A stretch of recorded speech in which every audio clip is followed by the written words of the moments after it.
What's up, YouTube? This is Too Raw for TV. President Joe Biden, as I've been saying for quite some time, despite the fact that the liberal mainstream media are downplaying these polls, aren't reporting these polls, he is definitely in trouble. Let me say it before I go forward. I think when sometimes some people listen to me, they're trying to peg me and put me into a box. When I talk about the liberal media, they think, "Oh, you're a conservative. You're one of these black conservatives." No, it's just an observation from over the years that the majority of the mainstream media is liberal. Now there is Fox News. There are other outlets. There are independent outlets that are conservative, and they're just as bad, but they're not the majority. They're a minority of the media. The majority of the media is liberal. That's a fact. You can't punch your way out of it. You can't argue your way out of it. The majority of the media is very liberal. And they are biased. They're very biased. Because when President Trump was in office, they report every bad poll. And I used to report them. I used to do videos about it. Look at my channel. I was shitting on Trump. But I noticed whenever I shit on Biden, some people get a little offended. That's not how we carry it over here. Fuck both of them. I've told you that. Ever since Biden, I'm going to go forward reporting, but I just got to get this off my chest. When that motherfucker said, after this dude in 1972 gave a speech in support of William J. Fulbright, a known segregationist in Arkansas, when he was running for Senate in Delaware, but he was speaking on behalf of Fulbright, this guy referred to black children as cockroaches. He said integration of schools would lead to a jungle. I might be paraphrasing a little bit, but that white kids have to go to a jungle. It'll create a jungle atmosphere. I think something like that. This guy said racist shit left and right. This is the guy that was a co-sponsor of the crime bill, which put hundreds of thousands, at the very minimum, of black men in prison compared to their white counterparts who receive lesser penalties. This is a man who co-sponsored in the 1980s drug laws, which severely penalized poor and black and brown people. Hard cocaine, hard cocaine penalties or convictions, 25 to life. Powder, probation. And we all know who was smoking powder, sniffing powder or had powder cocaine, white yuppies. This man had the nerve to say out of his mouth, if you didn't support him in 2020, you weren't black. Once he said that, that trumped any and everything that Donald Trump ever did. Ever did. Along with the actual legislation that hurt. Fuck words. Legislation that hurt our community on a grand scale.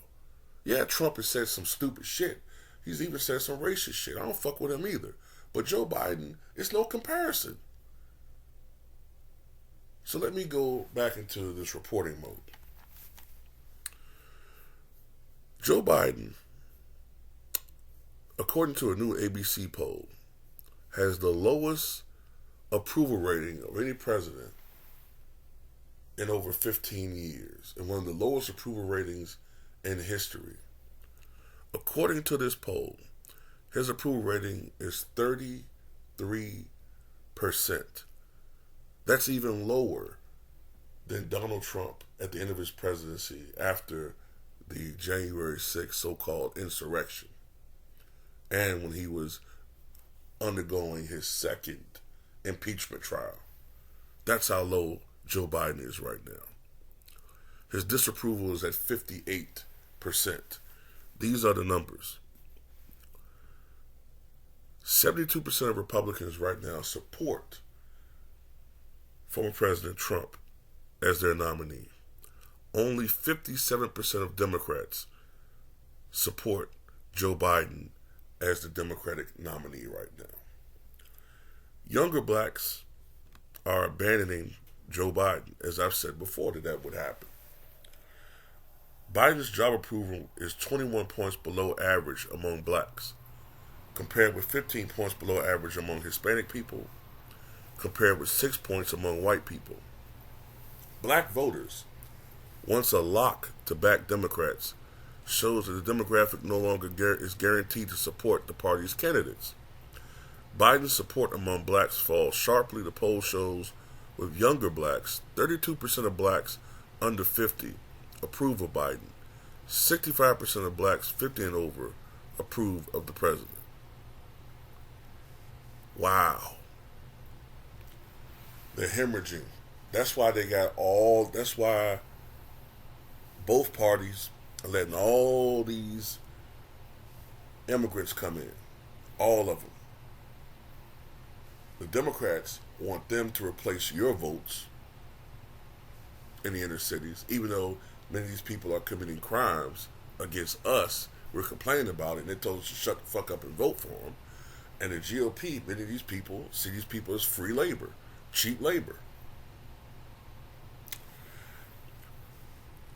Asked about the candidates' mental fitness for the presidency, 47% supported Trump, who is 77%, versus 28% for Biden, who is 81%, even though I think both of them show signs of mental cognitive impairment as they've gotten older.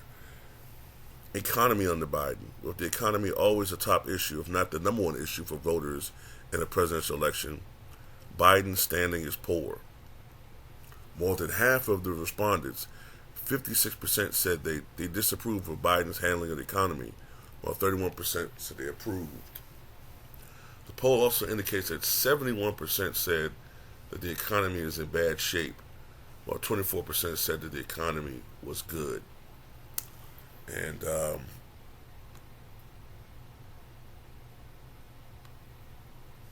these are bad numbers. This is bad. Bad, man. Here we are, January 2024. The election is, 10 months away? Less than 10 months away now. It's not good. It's not good, man. I don't see this dramatic turnaround in 10 months. I don't know what the popular vote's going to be like, but if the election was held right now, Donald Trump would win an electoral landslide.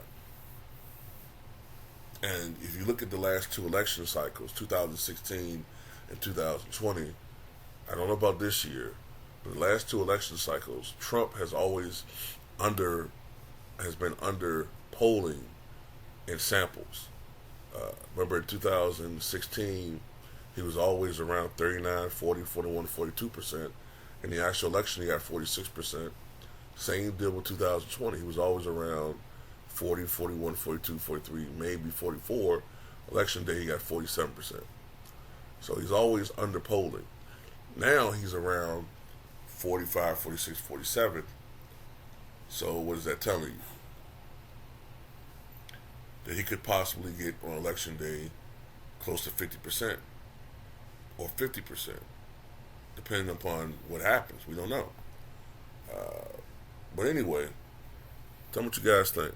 This is not good news for Joe Biden, because you also got to take into account the enthusiasm factor is not there for Joe Biden.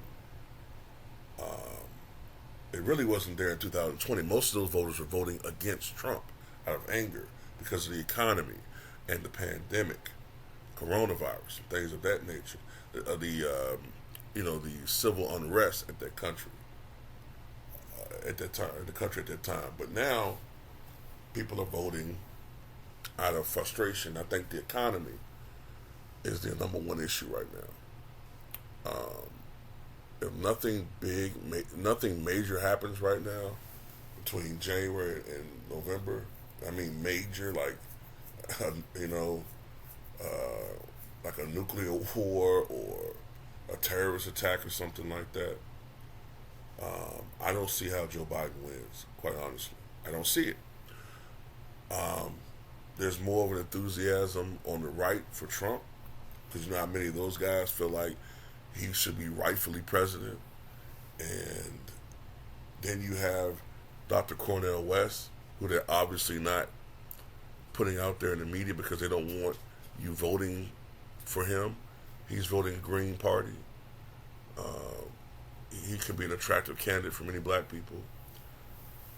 Then you have, of course, RFK Jr.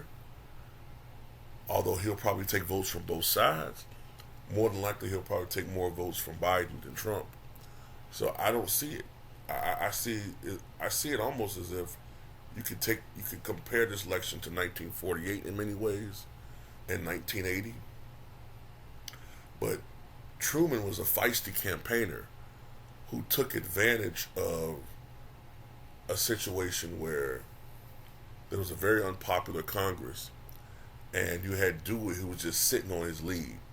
Trump's not going to sit on his lead. Trump is going to want to demolish Biden. You see what I'm saying? So I don't see this come from behind victory for Joe Biden. Plus,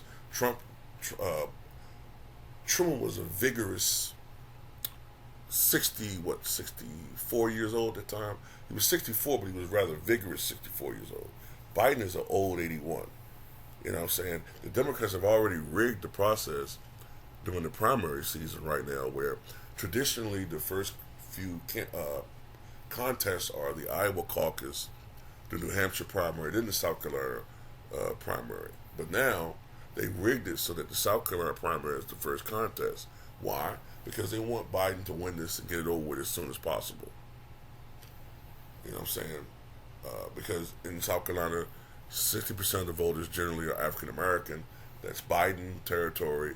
They want him to go ahead and knock out the competition. I think the first two primaries, if I'm not mistaken, the first 2 out of 3 are South Carolina and Georgia. So, anyway, didn't want to ramble too much, but tell me what you guys think about this.